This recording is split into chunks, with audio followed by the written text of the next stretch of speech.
A mí me gustaría hoy hablar, me han encantado, bueno, he visto al Espíritu, ¿no? Cuando en las oraciones de cada uno, en la alabanza, las palabras de Rebeca, la oración de Edwin, que el Señor rompa ataduras, rompa cadenas en esta mañana y que el Espíritu Santo se mueva con libertad, porque es lo que la Iglesia necesita, que rompa nuestras ataduras y nuestras limitaciones, ¿verdad? Que el Espíritu reine. Eso es lo que le pido al Señor. Vamos a hablar en 1 de Pedro 4:10, hay una palabra. 1 de Pedro 4:10, unos versículos muy cortitos que luego voy a complementar con una parábola. Y dice así: cada uno según el don que ha recibido, ministrelo a otros, o sea, délo, compártalo con otros, como buenos administradores de la multiforme gracia de Dios, o sea, que es una gracia que puede tener las formas más infinitas, que es un Dios creativo. Y nos ha hecho a nosotros creativos.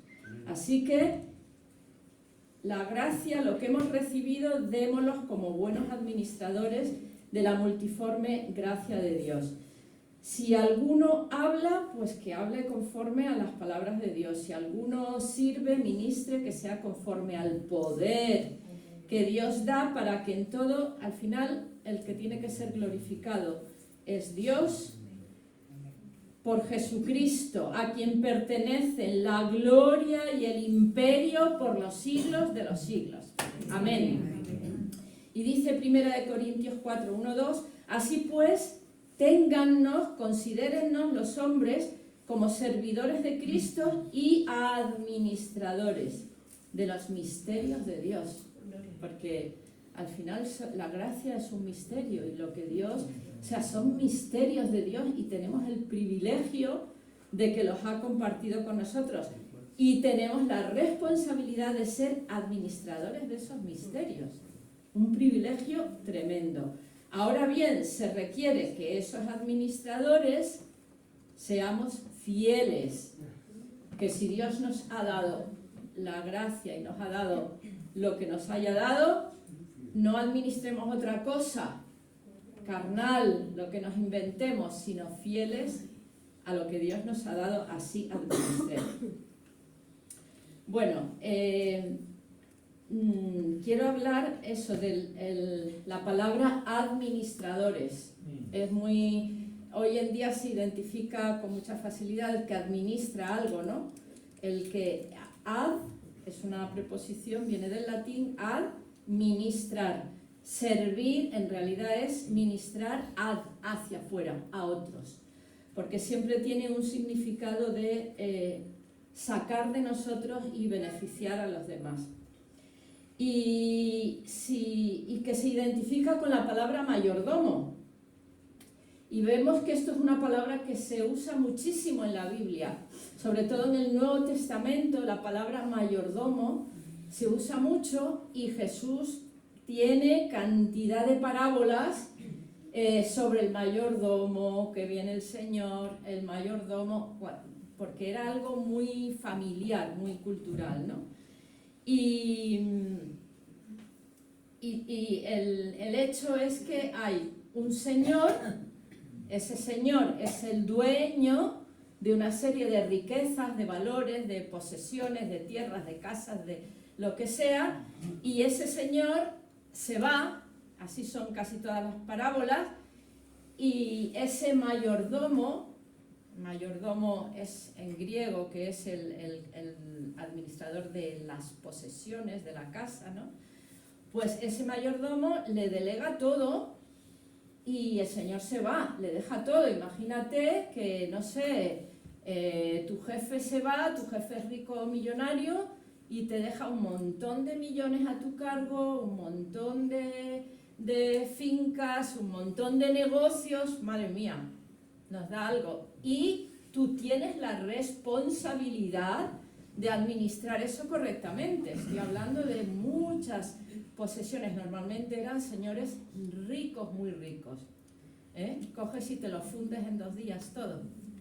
Pues un día, las parábolas son así, viene, vuelve ese Señor, regresa y nos pide cuentas. Tenemos que rendir cuentas de lo que Dios nos ha dado.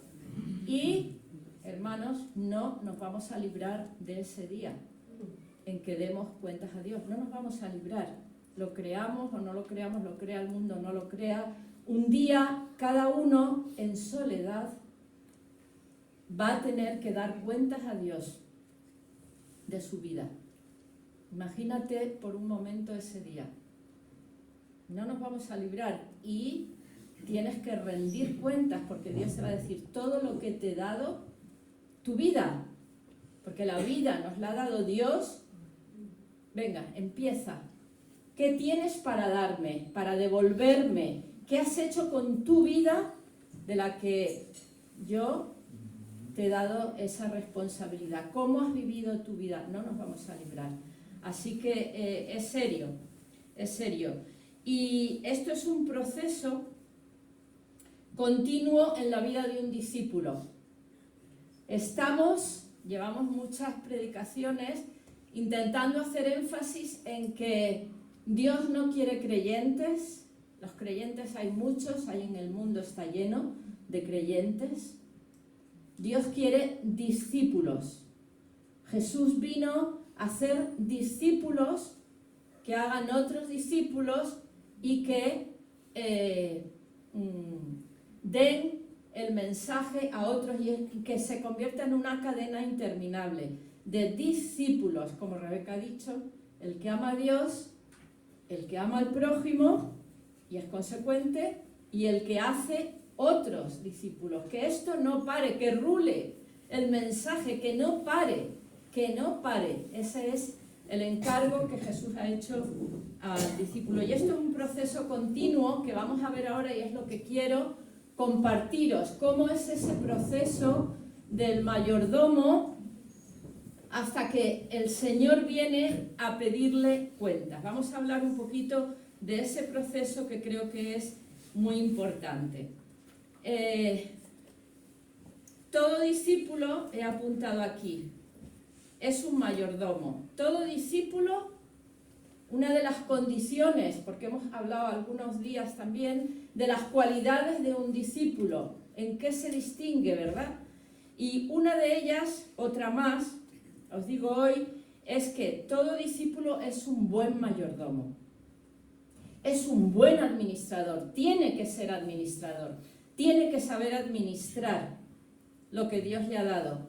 Pero no todo mayordomo, no todos los administradores son discípulos, porque hay malos administradores. Hay malos administradores. Y yo oro para que no seamos malos administradores por eso, porque Dios nos va a pedir cuentas y porque es un desperdicio de la vida tan preciosa, de este tiempo que Dios nos ha dado aquí en este mundo, en esta tierra que Él ha creado. Nos ha puesto aquí por un tiempo para luego vivir una vida mejor o una vida peor. Eso lo decidimos nosotros, ¿no? ¿Y quién es el Señor? Estos son parábolas. Las parábolas, ¿qué son? Ejemplos. Las parábolas son situaciones que Jesús ponía que no eran reales, eran ejemplos de la vida diaria, de la cultura, para que entendieran la realidad espiritual. La parábola de la cizaña, la parábola de la semilla y otras muchas que conocemos. Las de los mayordomos, casi todas, pues eso. ¿Quién es el Señor en estas parábolas? Yo creo que está bastante claro, ¿no? Si trasladamos esto al mundo espiritual, ¿quién es el Señor? Dios, Jesús es el Señor. Y pensando yo, ¿realmente creemos que Jesús es el Señor? Dice, o sea, que Él es el dueño de todo. Él es el dueño absoluto de todo. De la vida, de la muerte, del mundo. Él es el dueño absoluto. Es decir, que Él no solo Jesús, muchas veces le conocemos solo como Salvador. Un creyente conoce a Jesús como Salvador y le acepta en su vida: Jesús es mi Salvador. me ha salvado, he entendido la salvación, pero yo creo que el que ha entendido de verdad que de lo que Dios le ha salvado, en la cruz, como cantábamos, el que lo ha entendido de verdad es que es discípulo. El que no lo ha entendido de verdad seguirá siendo un creyente que cree que Jesús es su Salvador y vive así. Pero realmente es Salvador y es Señor. Dice en Hebreos, en estos postreros días nos ha hablado Dios por su Hijo, a quien constituyó heredero de todo y por quien asimismo, fijaros, heredero de todo, por quien asimismo hizo el universo, el cual siendo el resplandor de su gloria, Jesús el resplandor de la gloria de Dios y la imagen misma de su sustancia, y quien sustenta todas las cosas con la palabra de su poder, habiendo efectuado la purificación de nuestros pecados por medio de sí mismo, se sentó a la diestra de la majestad en las alturas. Tremendo. Ese es Jesús, el Señor. Y dice también en Hebreos, un poquito más adelante, capítulo 2, versículo 8, todo lo sujetaste, oh Dios, bajo sus pies. Todo está sujeto a Jesús, porque en cuanto le sujetó todas las cosas, nada dejó que no sea sujeto a él. Pero todavía no vemos estas cosas sujetas a él. Todavía, mientras estemos aquí, no vamos a contemplar esa realidad. Pero eso no quita para decir que Jesús es Señor de los cielos y de la tierra, Señor de la vida y es Señor de tu vida. De la vida, es Señor de la vida de Sonia, de Dani, de Manuela, de Esteban, de Judy, de Melba. Es Señor. Débora, Aarón, Brian, Oscar, Marina, Noé, Alcides, que ha levantado la mano. Es Señor. Yo no sé si tú has experimentado esta realidad, pero lo quieras o no lo quieras, Él es Señor de tu vida y un día te va a pedir cuentas de tu vida. Otra cosa es que le dejemos ejercer como Señor. Tú tienes un jefe, pero haces lo que te da la gana. Pero tú tienes que dejar que Jesús ejerza el señorío en tu vida. Y cuando decimos señorío es soberanía. Y cuando decimos señorío hablamos de autoridad y hablamos de obediencia. Cuando hay un Señor tiene que haber una obediencia a su palabra y a su voluntad. Y si no, tú no eres un discípulo. Y si eres un creyente, puedes estar aquí, por supuesto. Creyentes, no creyentes. Pero tú no eres un discípulo si no has experimentado el señorío de Jesús en tu vida. Ahora bien, ¿quiénes son esos mayordomos o administradores? Está claro que somos nosotros, los que tenemos que administrar esa gracia a otros. Nunca es para retener. En Génesis, ¿qué dijo Dios a Adán y Eva, al ser humano? ¿Qué le dijo? Aquí te presento la creación, la grandiosa creación del mundo que había hecho. ¿Y qué le dijo? Sojuzgar la tierra, administrar la tierra, gobernar la tierra. A los dos, por cierto, Adán y Eva no hizo distinción. No había jerarquías ni roles. Y no le dijo, tú Adán vas a coger tal y tú Eva vas a someterte. No dijo nada de eso. Porque el diseño de Dios es la igualdad. Cierro paréntesis. Pero en ese momento Dios ya nos hizo administradores y eso estaba en el diseño original de Dios y eso nos iba a dar satisfacción y nos iba a dar bendición. Lo que pasa es que luego, como sabemos, lo estropeamos. Hay una parábola que es la parábola de los talentos. ¿La conocemos casi todos? Hay un señor y ese señor da a uno de sus mayordomos, le da 2 minas o 2 talentos, lo que queramos, a otro le da 4, creo, no, 5, estoy de memoria para no parar para leer, y y a otro le dio más. A cada uno le iba dando en aumento. Y les dijo, a ti te doy esto, administralo, esto, esto y esto. El primero que hizo dice, yo no quiero arriesgar. Yo, por si acaso lo voy a estropear, no sea que me equivoque, y este hombre, este señor es es más duro y más un poco cruel, he oído yo que es un poco cruel de oídas. Entonces lo voy a guardar, lo entierro y yo no hago nada. Vivo la vida conforme, más o menos, y ya está, sigo como hasta ahora. El de 2 dice que lo trabajó, lo embelleció, lo multiplicó y le dio otros 2 y luego le dio el Señor 4. Es decir, que iba doblando. Y al que le dio 5 también trabajó, toma otros 5, Señor.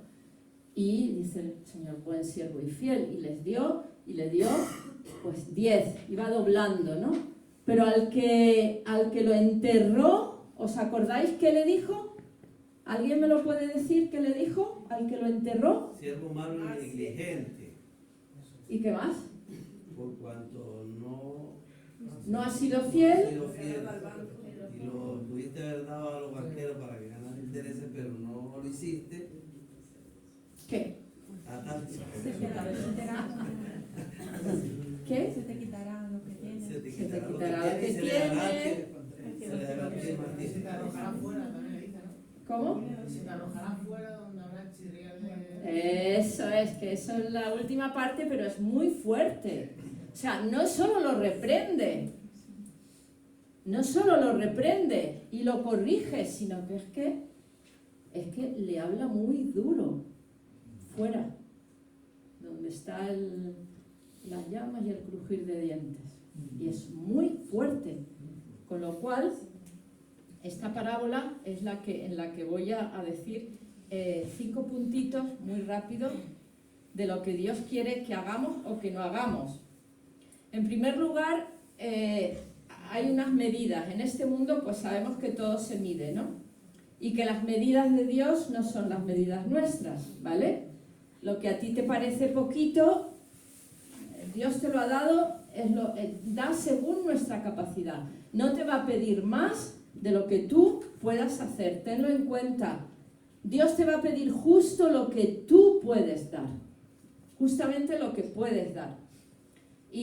Pero nuestras medidas pues no son las mismas que las de Dios, evidentemente. Dicen que para Él un día son como 1000 años, 1000 años como un día, ni el tiempo es igual, ni el peso, ni nada de nada. ¿Vale? Y a cada uno va a dar, como he dicho, según las capacidades.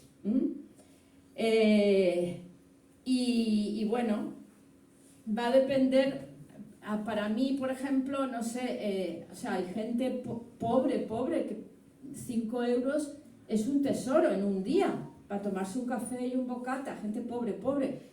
Para nosotros 5 euros, ¿entendéis? O sea, que todo depende de las circunstancias de nuestra vida, pero Dios sabe realmente Él lo que valen las cosas. Cuando Dios nos llama a retos, ¿no? Nos llama a administrar cosas, a administrar lo que nos da. Y cuando Dios nos llama a algo, mira, nos reunió, os voy a dar esto a ti, eso a ti.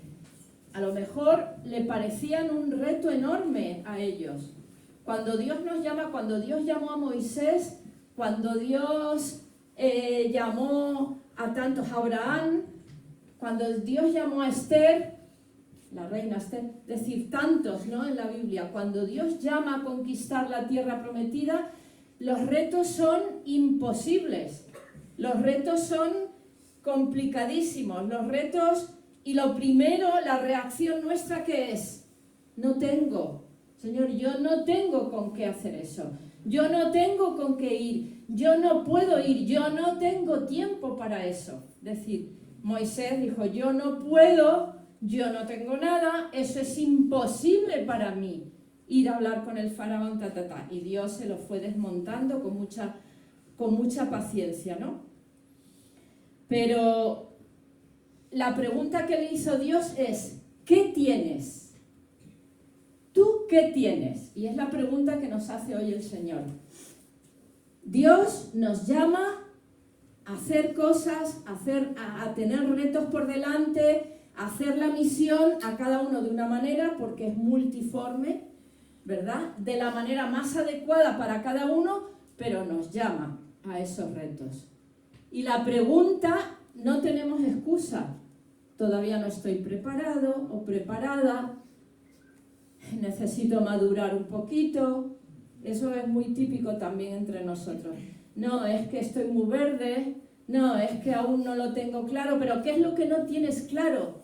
Dios mío, ¿qué es lo que no tienes claro ante una palabra tan clara que tenemos ahí y tan evidente, ante una muerte de Jesús en la cruz? ¿Qué excusa podemos tener todavía? Es que no, soy muy jovencita, muy jovencito, tengo que pensármelo bien porque, no, a veces yo oigo, ¿no? Por ejemplo, cuando Dios te llama a bautizarte, es que es que soy muy joven, es que estoy muy verde, es que yo hasta que no... Bueno, somos libres, claro que sí, pero Dios mío, ¿no? ¿Qué es lo que no tenemos claro? Y la pregunta que Dios nos hace hoy, ¿qué le dijo a Moisés? ¿Qué tienes en tu mano? Una vara. ¿Una vara? Tira esa vara al suelo. Hombre, ya. Tira la vara, se convierte en una serpiente, cógela y aquella vara transformada en la vara de la autoridad de Dios. Ese es el Señor con nosotros. David, cuando se enfrenta a Goliat, que le ponen aquella armadura y aquella... que no puedo andar con esta... quítame todo. ¿Y qué cogió? ¿Qué tenía en el zurrón? 5 piedras y una onda. Ese fue David, y con eso, en los panes y los peces, imposible, no tenemos nada. Señor, dadles de comer, que me da igual. Imposible, diles que se vayan. Y apareció un adolescente por allí, yo tengo 2 panes y 5 peces. Y con aquello, ¿qué tienes? ¿Qué tienes? Y eso yo creo que es lo que... Y ocurre con todo, con todas las historias que veréis en la Biblia, con Gedeón, que de 300.000 le dejó creo que en 300 hombres para combatir a no sé cuántos miles. Es decir, para que además la gloria sea de Dios. Dios siempre lo va a hacer de manera que sabemos que la gloria viene de Dios. Y la pregunta que nos hace es, ¿qué tienes tú? ¿Qué tienes tú? A ver, pensadlo por un momento. ¿Qué tienes tú? De posesiones, de cualidades que Dios te ha dado, porque Dios te ha dado cualidades. ¿Qué tienes tú? ¿Lo estáis pensando? Dinero en el banco, a lo mejor, pues oye, también. Aquí todo para el Señor, todo es bienvenido. Brian dice, no. Le voy a hacer así. ¿Qué tienes tú? Coche, ¿tienes un coche? También lo puedes poner al servicio de Dios. ¿Qué más tienes? Una casa, también la puedes poner al servicio de Dios. ¿Qué más tienes? ¿Qué más tienes? ¿Estáis pensándolo?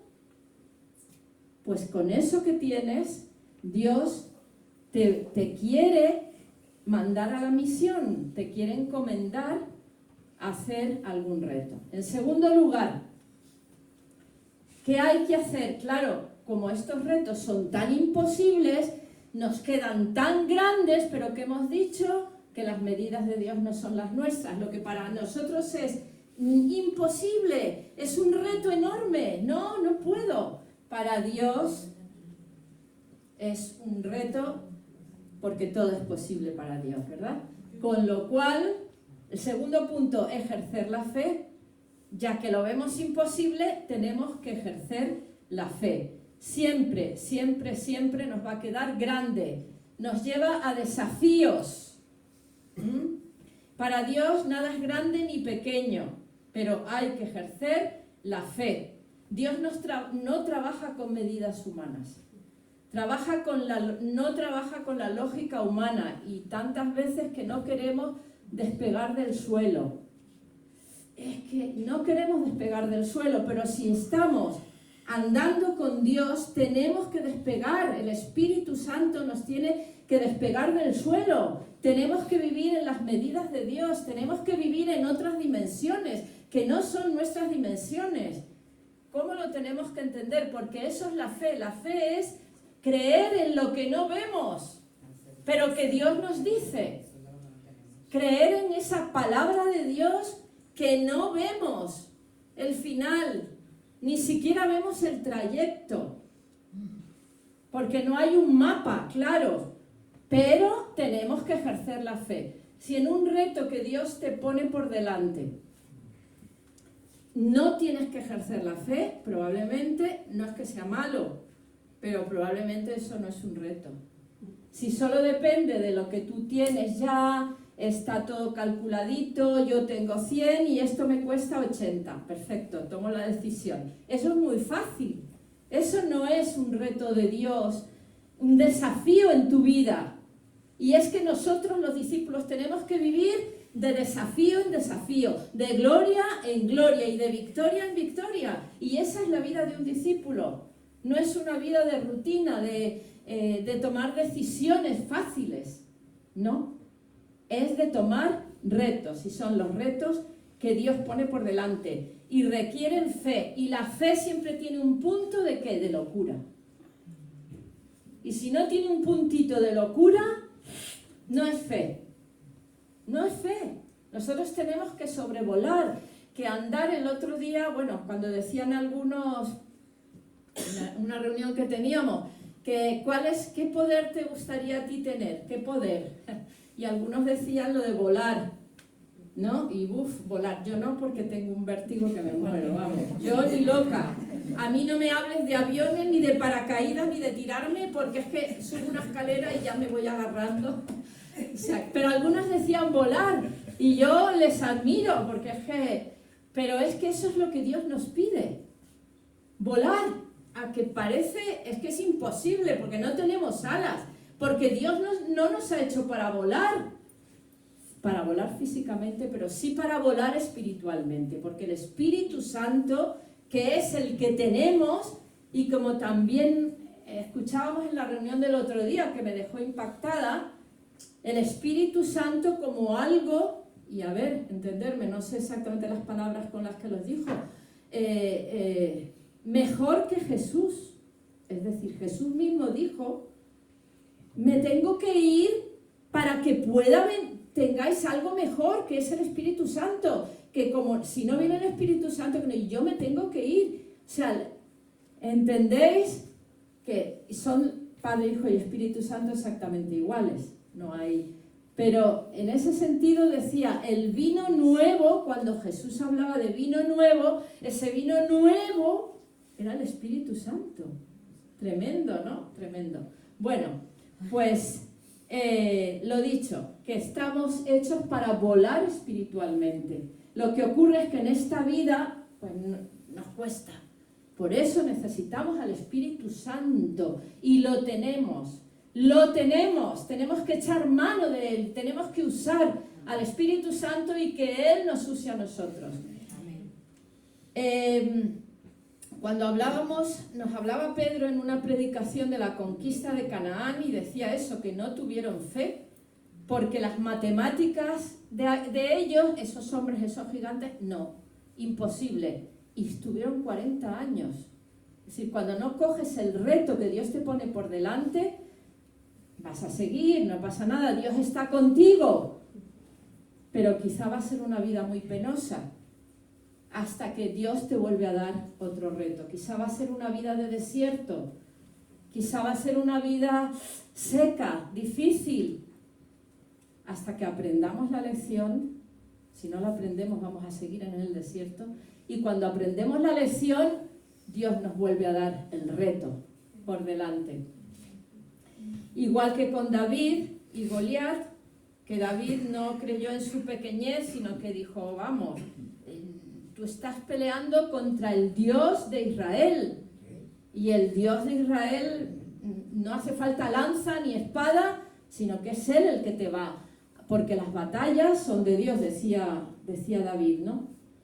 Así que, o la reina Esther, ¿quién se iba a pensar que de una niña judía, una niña huérfana, una chiquilla, pobre y huérfana, iba a ser la reina que Dios usara para liberar al pueblo de Israel de un exterminio tremendo? Y a Esther le costó. Pero ¿quién iba a decir? Pues a ti te puede poner retos así. El problema es que, primero, no nos lo creemos. Bueno, sí, la reina Esther, bueno, sí, Moisés. Cree que tú puedes, Dios te puede dar. Si tú tienes ese corazón dispuesto, ese amor por Él y esas ganas de hacer misión, Dios te va a poner grandes retos por delante. Y vas a poder entrar y llevar adelante esos grandes retos. Pero, la pregunta, ¿tenemos fe? ¿Tenemos la fe de Abraham? Sal de tu tierra y de tu parentela. Que lo que decía antes, no le dio un mapa, él no sabía qué ruta iba a hacer, no sabía dónde iba a llegar. Y a nosotros a veces nos pasa que queremos, Dios nos pone algo por delante y queremos saber todos los pasos que hay que dar.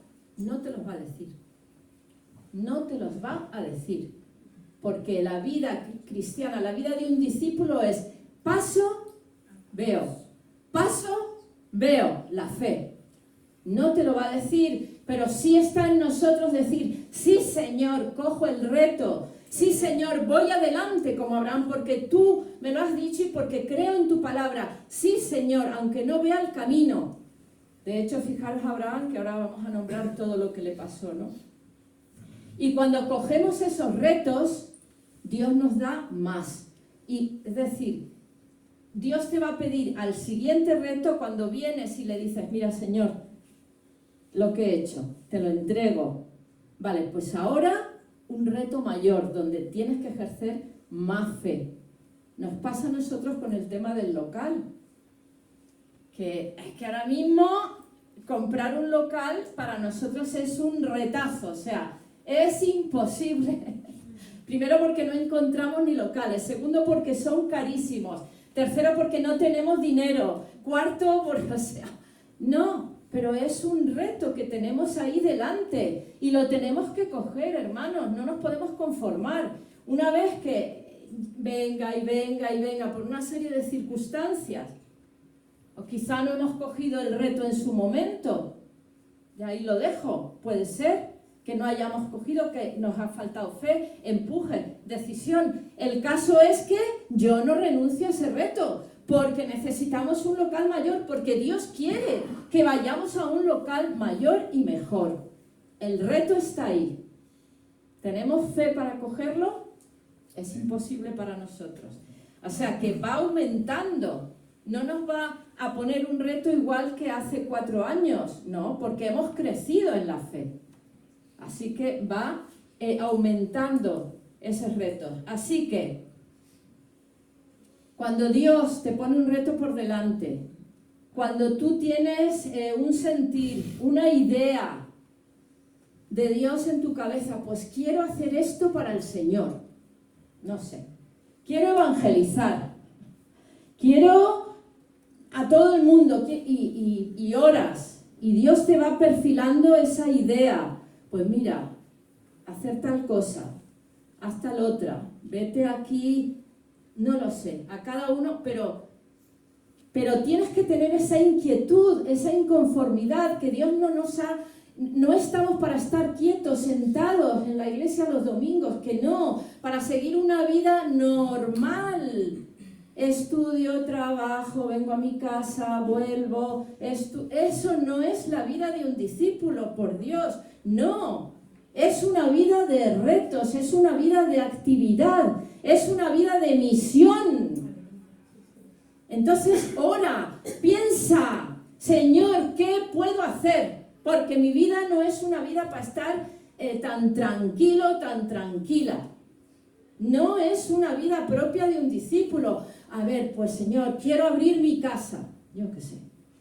Me encantaría abrir mi casa, que viniera tal que cual. Y ora, y consulta, y pide. Y lánzate. 4º punto. lánzate, actúa, da el primer paso, pero no te quedes, es que no sé, es que, Señor, confírmamelo 1000 veces, porque si no, no tal.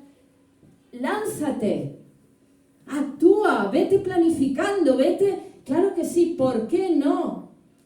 ¿Por qué no? Si tu corazón lo que quieres es servir a Dios y hacer algo para la obra, para el reino, pero que no podemos estar en el reino de Dios pasivos. ¿Sabéis por qué? Porque como ha dicho Rebeca al principio, esto es una batalla. Esto es una batalla.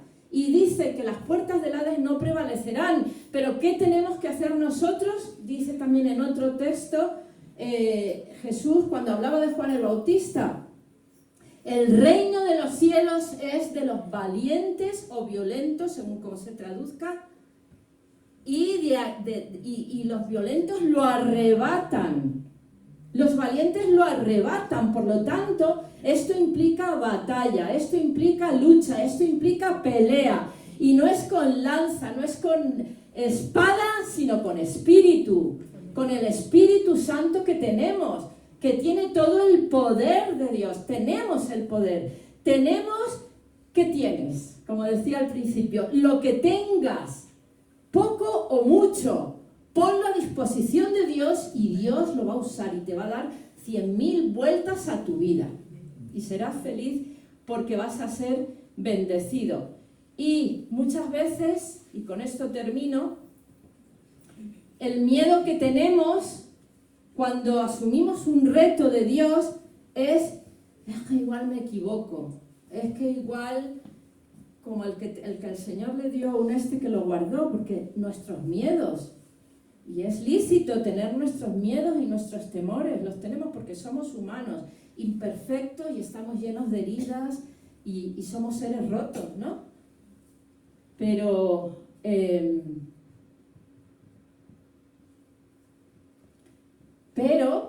aunque tengamos esos miedos, actúa, lánzate. ¿Te puedes equivocar? Sí. Yo en mi vida me he equivocado muchas veces. Pero, aún en esos errores, Dios te guarda. Dios te levanta. Mirad la vida de Abraham. Abraham salió adelante. Dio el paso, fue valiente. Qué valiente fue, cómo creyó a Dios. Con razón se llama el padre de la fe, ¿no? Pero me puse a reflexionar en la vida de Abraham y digo, madre mía, cometió muchísimos errores. Y ahí le tenemos el padre de la fe. Porque se fue a Egipto cuando no tenía que haber ido a Egipto. Además, 2 veces cometió el mismo error. Casi no le matan a él, a la mujer. Tuvo que mentir y salió corriendo de Egipto. No fue la voluntad de Dios. ¿Qué otro error creo yo que cometió? Pues cuando salió de su tierra, que se llevara a Lot. El otro día yo dándole vueltas, es que Dios le dijo, deja tu parentela, deja tu familia, es decir, coge a tu mujer y a tus hijos. Claro, que es verdad que en aquel contexto la familia era como, había un concepto mayor, ¿no? Más amplio. Pero se llevó a su padre, que luego tuvo que parar en el camino, desviarse porque su padre murió y estuvo no sé cuántos años parado en un sitio hasta que su padre murió y continuó. Pero luego Lot, ¿qué le trajo Lot? Un montón de problemas, porque Lot quería tal, no tenía la visión de Dios. Lot no tenía la visión de Abraham y tuvieron que separarse. Y luego Lot se mete y se va a Sodoma, a Gomorra, y tiene que parar todo Abraham, tiene que ir, ora, intercede por él, va a liberarle cuando cae prisionero, que si fue y fijaros, ¿y cómo termina Lot? En una cueva, con sus hijas y en fin, muy mal. Entonces, yo creo que, no sé, pero no importa, pero Abraham, ¿qué? Abraham, Dios le prosperó a pesar de sus errores. Cuando tiene Ismael con Agar, ¿eso no fue un grave error o no? Fue un grave error, pero Dios bendijo a Agar, bendijo a Ismael, que no tenían la culpa, que fueron las víctimas en este sentido, y Abraham estuvo 13 años, Dios le tuvo ahí en silencio hasta que retomó la comunión con él, ¿no? Bueno, yo creo que siempre tuvo comunión con él, pero no se refleja en la Biblia que le vuelva a hablar. Entonces quiero decir que vamos a cometer errores, pero Dios usa esos errores para bien. Dios utiliza esos errores, no tengáis miedo, nos vamos a equivocar, pero la aventura de emprender una vida de discípulo con Jesús es inigualable, es la mejor aventura de tu vida, es la aventura que necesitas, es vivir la vida con alas, con las alas del Espíritu Santo, con el poder del Espíritu Santo. No temas, igual que Pedro cuando Dios le llama, cuando Jesús le llama en medio de la tormenta, si eres tú, voy, ven.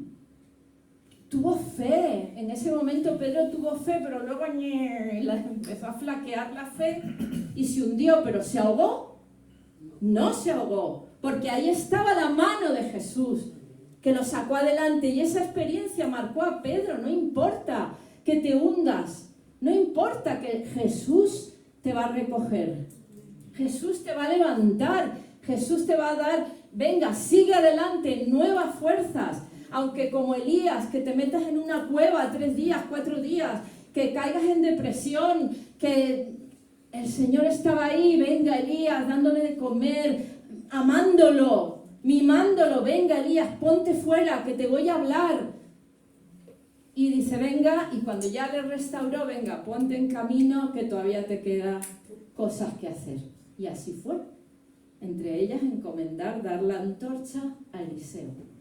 Preciosas historias, pero lo importante es dar el primer paso, ir adelante y no quedarnos parados, tenemos que buscar qué podemos hacer para Dios, qué puedo hacer, cuál es mi sitio. No te conformes, porque podemos ser muy útiles, podemos ser dinamita en manos de Dios, y una iglesia entera así puede hacer, Dios la puede usar para grandes cosas. Y yo tengo fe, hermanos, yo tengo fe de que esta pequeña iglesia en un barrio de Vallecas, una iglesia humilde donde no hay gente ni poderosa, ni rica, pero Dios nos ha escogido, Dios nos ha llamado, aquí estamos. No estás aquí por casualidad. Este pequeño pueblo, manada pequeña, decía Jesús, ¿no? Ha sido elegido por el Señor. Pero no para que tengamos miedo, no para que estemos temerosos, no para que estemos sin hacer nada, viviendo unas vidas de rutina y de rutina y de rutina. Si ya hay gente que vive esas vidas, ¿en qué nos vamos a distinguir? ¿En venir el domingo al culto? No. El venir el domingo al culto es para celebrar lo que hemos hecho durante toda la semana y compartir nuestras aventuras, como los discípulos cuando Jesús los enviaba volvían y es que era una fiesta. Hemos hecho esto, hemos hecho lo otro, Señor. Eso es lo que tenemos que hacer el domingo. ¿Qué has hecho esta semana? ¿Qué has hecho esta semana? ¿Estás en misión? ¿Estás buscando, por lo menos buscando esa dirección de Dios? Buscando experimentar, porque lo primero es experimentar a Jesús de una forma poderosa, como Salvador y como Señor. Y entonces arrancar y ir hacia adelante. Así que anímate y esfuérzate. Como decía, le dijo el Señor Dios a Nehemías cuando emprendió la muralla, a los que emprendieron la obra del templo, animaros y esforzaros, les decía el profeta Ageo. A Salomón cuando fue a construir el templo, anímate y esfuérzate, porque menudo reto tenía por delante. O sea que esas palabras de a Josué, anímate y esfuérzate. Yo os digo hoy, animaros y esforzaros. Animaros y esforzaros, por favor. Adelante, estamos juntos para fortalecernos también unos a otros y para clamar al Espíritu Santo que manifieste su poder en nuestra iglesia y en nuestra vida. Amén. Así es que, ¿qué retos tienes por delante? Con eso es con lo que quiero que nos quedemos. ¿Qué retos tienes a nivel personal? ¿Tienes retos espirituales por delante? ¿Qué retos tienes? ¿A qué aspiras? ¿Qué metas? ¿Qué objetivos para el reino, para ganar el terreno en el reino de Dios? Póntelos, por favor, ora. Vete con esta palabra a tu casa y ora al Señor. Si quieres compartir esos retos, pues estamos a tu disposición, hermanos, hermanas. Compartamos esos retos juntos, y apoyémonos unos a otros para ir adelante conquistando las puertas del Hades. Amén. Amén. Bueno, pues vamos a orar. Vamos a orar y cerrar nuestros ojos o no cerrarlos, como quieras, pero sí, de verdad, me gustaría que levantemos oraciones. Si alguien, no sé si aquí hay alguien nuevo, porque he visto entrar gente, pero que quiera que Jesús sea su Salvador y su Señor. ¿Es Jesús tu Salvador y tu Señor? Primera pregunta. ¿Es Jesús tu Salvador y tu Señor? Sí. Gloria a Dios por quien ha dicho sí y los que pueden decir sí. Pero sé honesto, honesta contigo mismo. Y si no es así, pues ese es tu primer reto. El primer reto es que Jesús sea Señor de tu vida. Porque ahí vas a ser feliz, ahí vas a ser bendito de Dios y bendecido por Dios. Y de otra manera no lo vas a hacer, porque fuera de Dios, fuera del Padre, nada podemos hacer. A ningún sitio podremos llegar. Así es que el primer reto es Jesús, Señor de tu vida. Y si quieres hacer una oración, hazla ahí donde estés, compártelo, porque somos poquitos, estamos en familia. Y segundo, ¿qué retos más tienes en el reino? ¿Qué retos tienes para Dios? Aunque te parezcan imposibles, de verdad. Tu medida no es la medida de Dios. Para Dios es pan comido. Así que, por favor. Así que bueno, vamos a orar. Si alguien quiere levantar su voz y orar, pues que lo haga. Y ya termino yo, ¿vale?